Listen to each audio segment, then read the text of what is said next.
this will end up in, but we're back outside. It's dark out. I need to get the dash out of this car. I'm procrastinating because, not that it's a lot of work, but I don't want to damn do it. But it's got to come out. So I'm going to get my butt in here. I'm going to pull the heater controls out. I got to take that spot where I put the tack and all that in. That has to come out. The gauges, I'm not sure how those are ran, so hopefully those can slide back through there or something, because taking those all the way out will be a pain in the butt. The dash needs to come completely out of the car because the cage is going to have a dash bar in it. Yeah, so there's that. And with the cage thing, I'm going back and forth a lot. I really want to buy the kit from, I think it's Wild Rides Race Cars. I've got the Battle Box kit for this that's going to go in that you've seen. I want to do the cage myself, but at the same time, I don't want to do the cage myself. But at the same time, I don't want to pay $3,000 to put a cage in a $2,000 car. If you catch my drift, you know? I mean, not that this car is junk, but this ain't the nicest car in the world, so I don't want to spend stupid money to put a cage in it. But at the same time, the car needs to be safe. You know, because this motor might not stay in there forever. This car might go really fast in the future. This car I might not keep for the future. But I want it to be safe. So that's the dilemma that I'm really having right now. Is I know I can weld good. I went to school for welding. So I weld every day for work.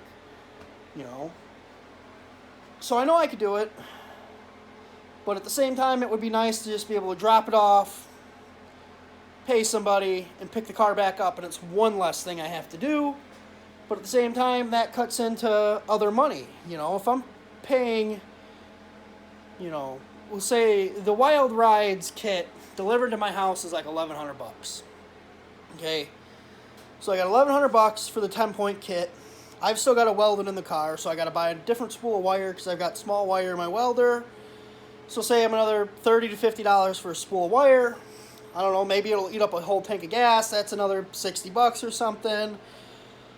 Plus X amount of time. I mean, I've never put a cage in a car, so I'm sure it's going to take a fair amount of time. And the thing I'm worried about is, say I get it all in, and then I go to tech the car.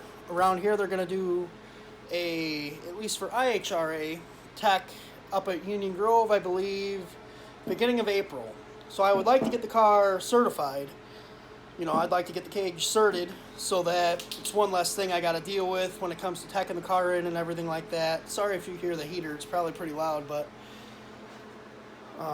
so a 10-point cage should get me certed to about $850. Are we going to go 850s this year? Man, that'd be cool, but I don't think so. If we get into the 10s on what we have here, that would be phenomenal. Realistically, I'm thinking 11s is realistic. On motor, I don't know what it's going to do. I know it'll go in the 11s on spray with just a little bit of secret sauce. So, I don't know, you guys tell me what you think. What have you paid for cages? They're not cheap, and I understand that. It's a safety thing. Nobody's giving it away. I think it would make some good content to do it ourselves, myself, while you guys watch. Let me know what you think.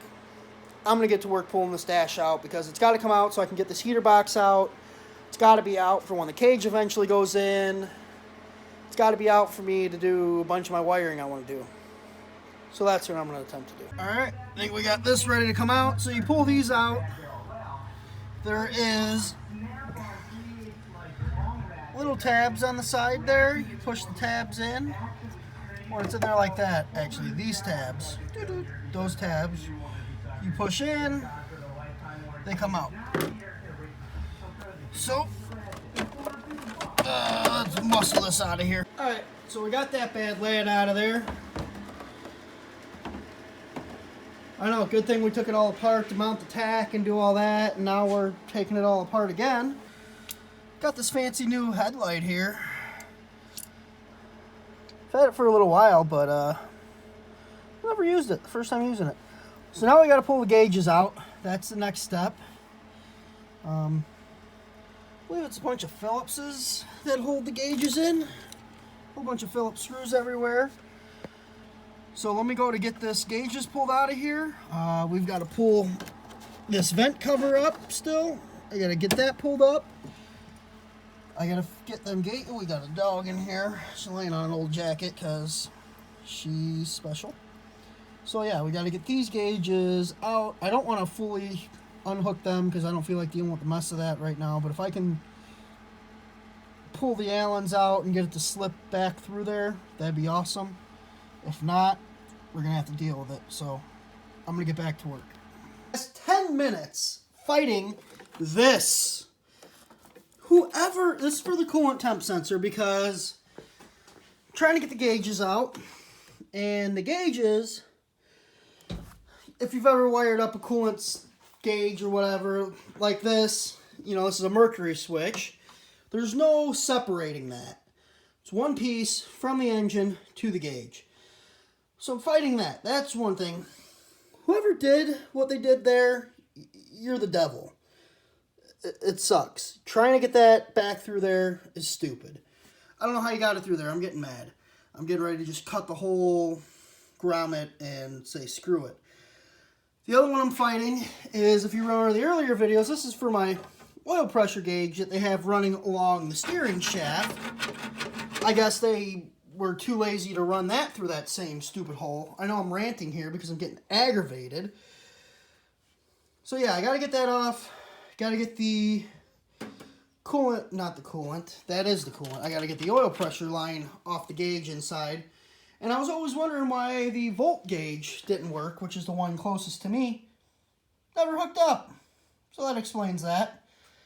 So I'm going to get back to work here before I get really pissed. Literally the hardest fight of my life. Had to cut that hole way bigger. I don't know how that thing ever came through there. But I'm not happy about it. So far we've made it this far. Not sure how far that is. But there's a lot of stuff taken apart.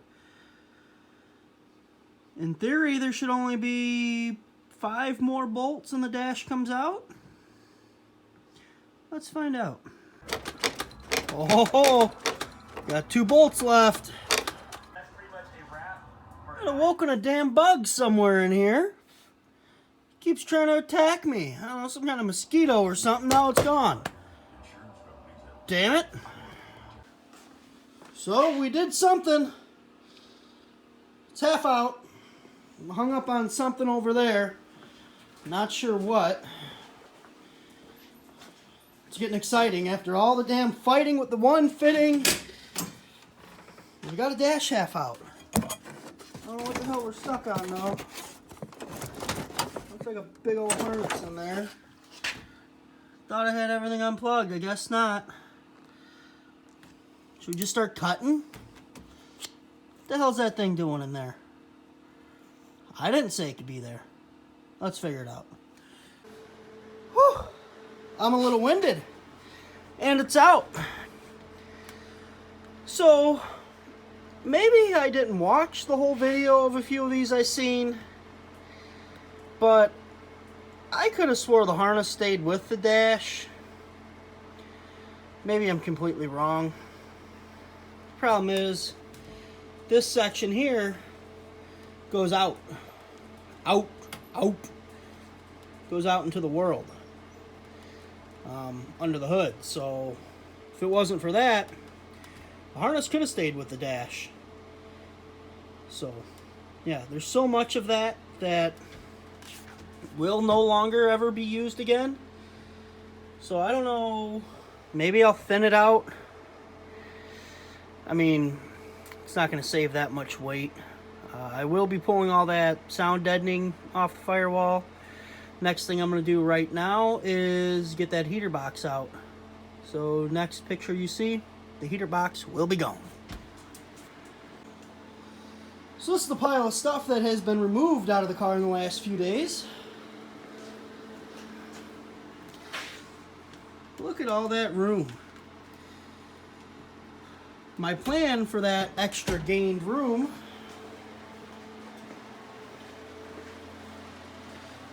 now we got some more holes to fill.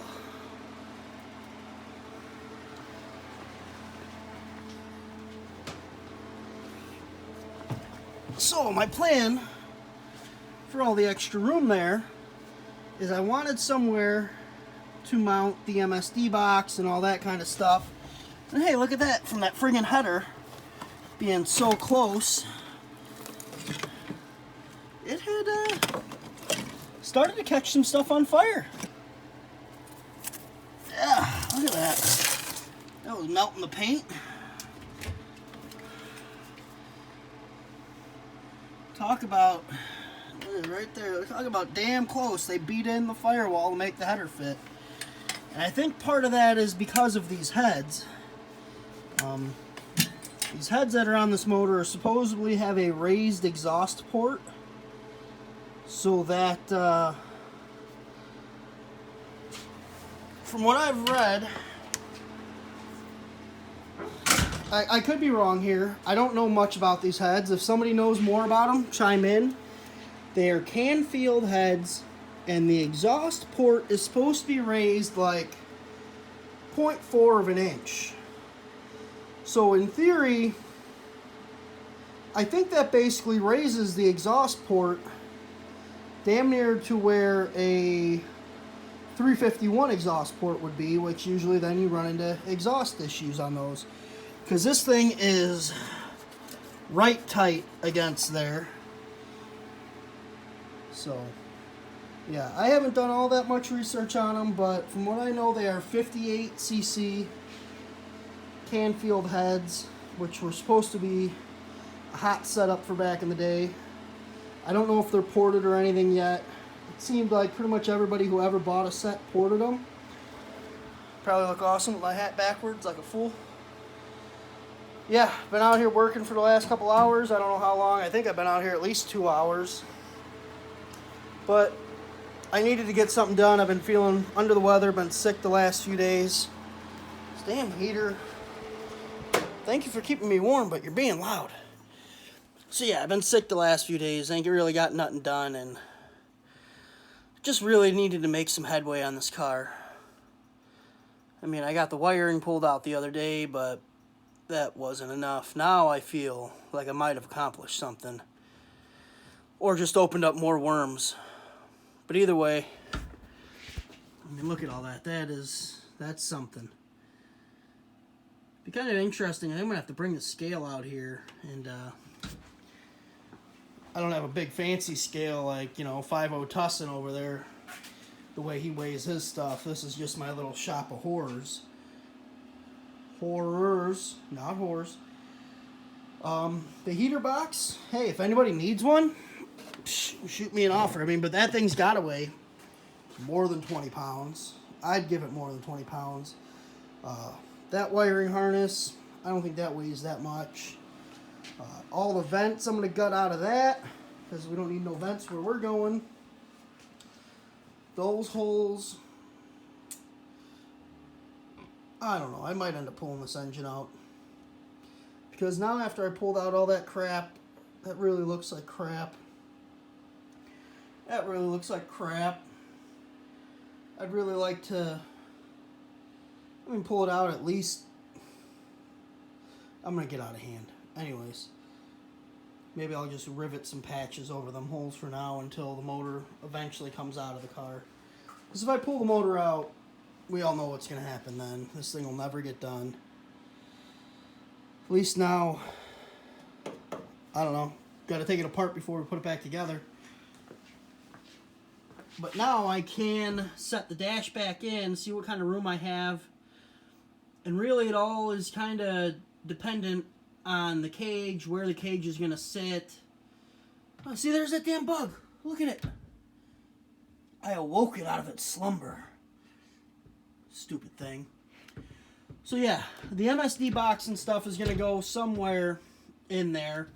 I would like to, I kind of had this brainstorm idea of positioning the box so that when I open the glove box, it'll be right there. Because I know I haven't showed much of the box. There's a little section like that big that has my dials on it to set for my two-step, the nitrous retard. Got damn gas leaking out of this damn thing. Damn car. Anyways, it's got switches, little tiny, you put a screwdriver in them, turn them, knobs, whatever. For the nitrous retard, the two-step, the rev limiter, all that kind of stuff. So it'd be nice to be able to get to it easily. Not that that's something I'm going to have to change, but two-step. Depending on track conditions, I'm going to have to change the two-step. So that could be every time I go to the track. I don't want to have to be bent over like a monkey underneath the thing. The retard, I mean, that's almost a set it and forget it. But, you know, if I decide to up or down nitrous, depending on the track, depending on the day, depending on if I'm just trying to be a smart ass and put the rods out the bottom of it, which I'm not going to do yet. No, I don't want to blow this motor up. Seems pretty healthy. So, hey, thanks for watching, guys. Like, comment, share, subscribe. I'm going to go inside, spend some time with the wife. We got a lot of work done out here, so I feel accomplished now. I can go in and go to bed.